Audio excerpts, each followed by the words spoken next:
Family, the track we're about to interact with right now was brought to my attention via a donation from one of our subscribers. Now, if you want to recommend a song, the link to the PayPal is going to be in the description below because, of course, YouTube yanks 30% of super chats. Guys, I appreciate, as always, your open, curious attention. Back to the video. Turns out Larry and Curly are female, so we get eggs from them all the time. But Larry ended up dropping a litter. She sat on him for quite a while, and we ended up with 11 more. But in the meantime, we ended up with the Denzel Washington, Vin Diesel, Don King, and what was Danny DeVito, but it turns out it's Danny DeVita. The trick now is not to name the other 11s. I guarantee Don King is the black and white one with the crazy hair. Oh, Don King is lit. So we can have them for dinner. Those are our duck eggs. Like Don King ducks? Yeah, those are our ducks. Yo, look at that. That was like really... Yeah. Bro, that's fine dining. What exactly are we talking about, buddy? Can Maynard cook like that? Yeah. Those are our ducks.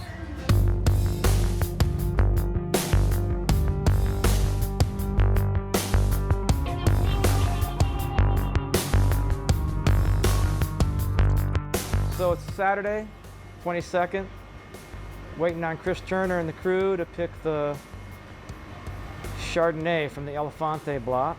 It's the second set of fruit that's come in from harvest. We're already...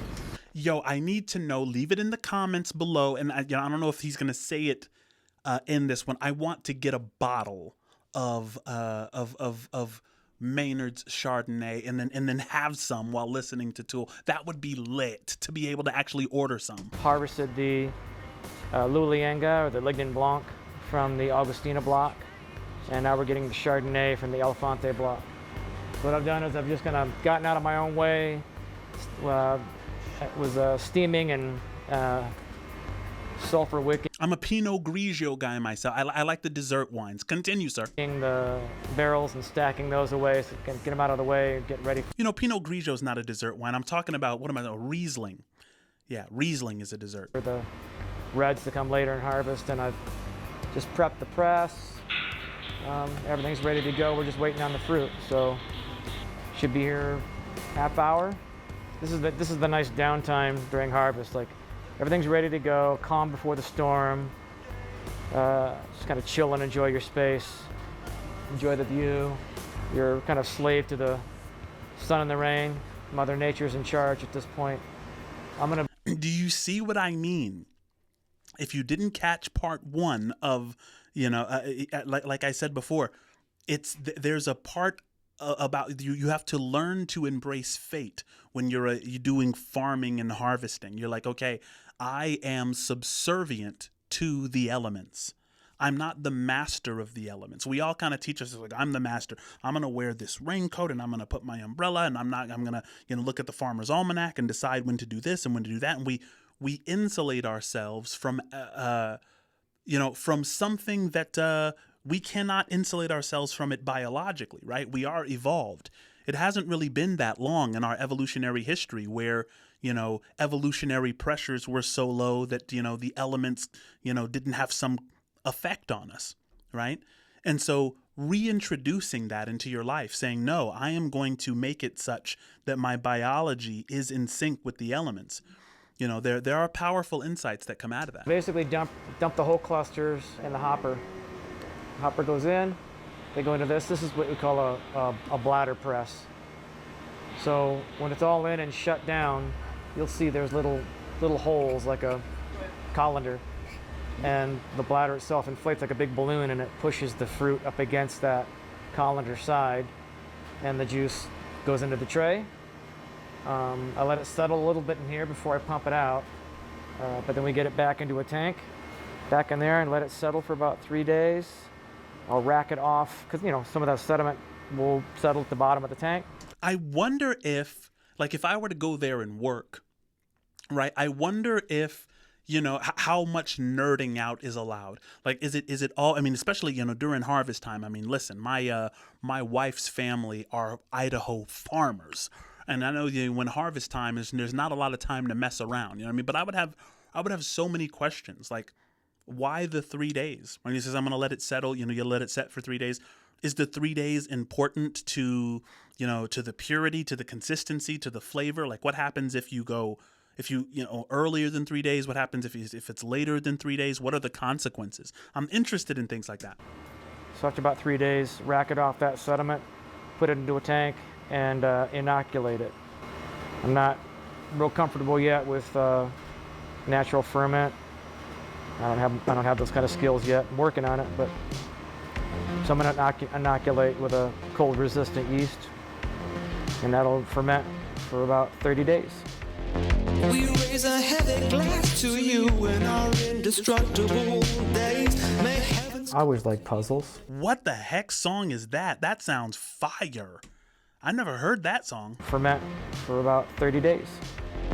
We raise a heavy glass to you in our indestructible days. May heavens... I always like puzzles. That sound is so growing dope. up. So I like when I'm writing, and there are some pieces that are not completely connected.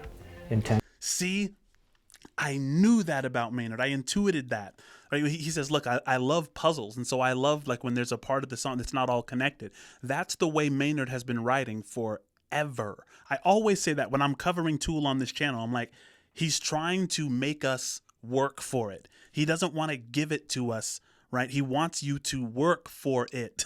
He wants you to work for what the song is about. He wants you to do, some internal work and say, well, is he talking about this? Wait, maybe he's talking about that. He's going to put it together in pieces, right? And, I love that that's the same way he approaches parenting. In the first one that we covered, he said, look, I'm going to do my kids this way, where I'm not just going to give them, I'm not going to give them wealth as an inheritance. I'm not just going to say, hey, here it is. You don't have to struggle. You don't have to go through anything. Here's the riches that your father earned. I wouldn't do them the disservice of stripping the meaning that comes from, turmoil and a degree of suffering. Originally, you're meant to look at those things and infer, insert your own experiences in there. If I'm accurate with the broad strokes and the sacred geometry of it, you will have some experience that applies to this story, but I don't lay it all out.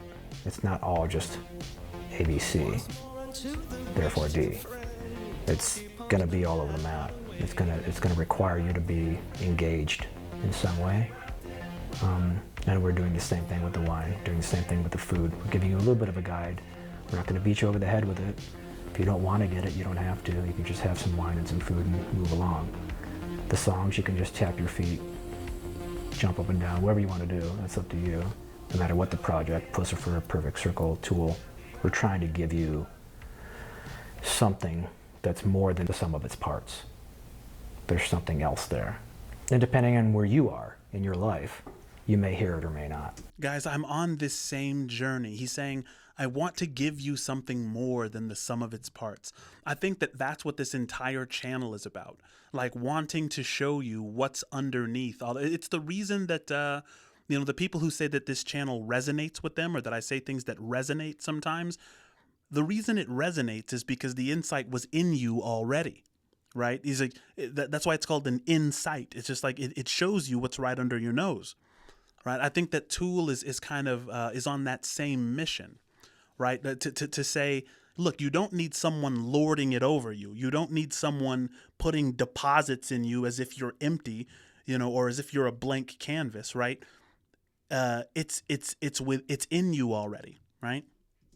The way I'm farming, I'm just a little more paranoid, and I'm obsessed with needing to know before we make the move. So I like to have the vines very structured, as much as possible. We're setting 1 cluster per shoot and roughly between 6 and 12 clusters per vine. So that way everything in the site is ripening evenly. So if we grab clusters from all over the site and do a sample, it should give us a very accurate look at what we can expect if we were to pick that day, this is what it would be. So that's what we kind of base all of our picks on, is cluster samples. Speaking from an artist's perspective, there's various kinds of canvas, but canvas is canvas. Paints are kind of paints. Well, if that guy's a painter, And that, as a painter, I just get one of the paintings, right? They're just going to be the same because it's just paint and canvas and a guy painting. Well, that's not the case, obviously. Wine kind of takes that to another level because it's expressing a place.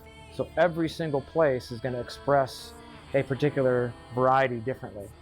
So if you have Cabernet Sauvignon on this site, as opposed to Napa, Texas, or New Mexico, or Washington State, Oregon, they're all going to be different expressions of that grape because there's an infinite number of variables. This is a huge copper mine. There was volcanic activity here. It used to be the bottom of an ocean, so there's ancient limestone.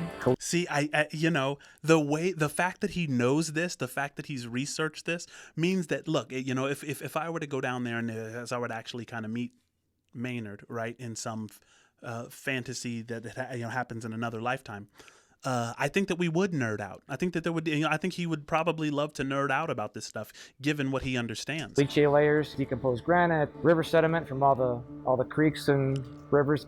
You're near the Grand Canyon. We're high elevation, so that diurnal swing night to day is going to be. And I know that Maynard is my fellow mystic. He's talking about different expressions of the same thing. He's saying, yeah, it's the same grape, but it's a different expression. It's not the same. It's the same, but it's not the same. Almost like that river, right? That river is the same, but you can't step in the same river twice. It's perpetually flowing. All right? It's perpetually new. It's a new expression of the same thing. Different than it would be in Napa. So all these variables go into making that grape a unique thing on that site, and then that lifetime of trying to figure out what grapes do best in that region. And since we have no actual history or notes from here, we won't know the answer to that question for another 50 years. What do you know? Yeah, the streets rose in two perfect waves in the night. What do you know? Crash. That song is so... Okay, listen. I need to start listening to more Pussifer because that beat sounded hip-hop and that sounded flame. Listen to that. Question for another 50 years. What do you know? Yeah, the streets rose in two perfect waves in the night. What do you know? Crashes on my left and one on my right. It's all fire and Caduceus Cellars is my wine tasting room, and it's meant to express this place as well as connecting you back through history with my family and the future of my family. My heart and soul is Caduceus Cellars for the winemaking and for the grape growing. I look at what my goals are for a restaurant, for a tasting room, and when I find somebody who has a similar goal or is dug in and who loves this place, that's everything. Brian and Alan run the Caduceus Cellars tasting room. They're in it for the long haul here. They're artists. They have mules, and they understand wine. They're artists across the board, and they're practical, right? So that you have everything with those guys. That I could not do Caduceus Cellars tasting room without these guys. Brian Sullivan, manager here at the tasting room for 5 years, resident of Jerome for 25 years. Very interesting place here. Mostly concentrate as much as I can on sourcing locally, but sometimes I have to reach out a little bit further because the products are just too beautiful. Once you get down to the Merkin Vineyards tasting room in Osteria, you'll find that all of their pastas are made out of Hayden products. They're locally grown, locally milled. You can't get any more local than that. Because I'm a storyteller, there's an implication that I'm a guide. So when you go into the tasting room, for example, and you want a Coca-Cola, you're not going to get one, because that interferes with your appreciation of the wine unless you've got some fantastic palate. You can see through all that sugar to see what's going on with the wines because you're, a master somm. Okay, I get that, but most people are not. So he's like, yo, we're not even going to sell any of the things that are going to interfere with the experience because at this place, the experience is above the profit, right? It's like, of course, they could get, Coke products, Pepsi products in there. Are you kidding me? But they're saying, look, the experience matters more than the profit. Walking through the door. So I'm going to guide you. But hopefully, if we guide you properly and without judgment, we can kind of give you an experience. Dust devil swept you away. Wow. It's still not real. Lash and earn in silence.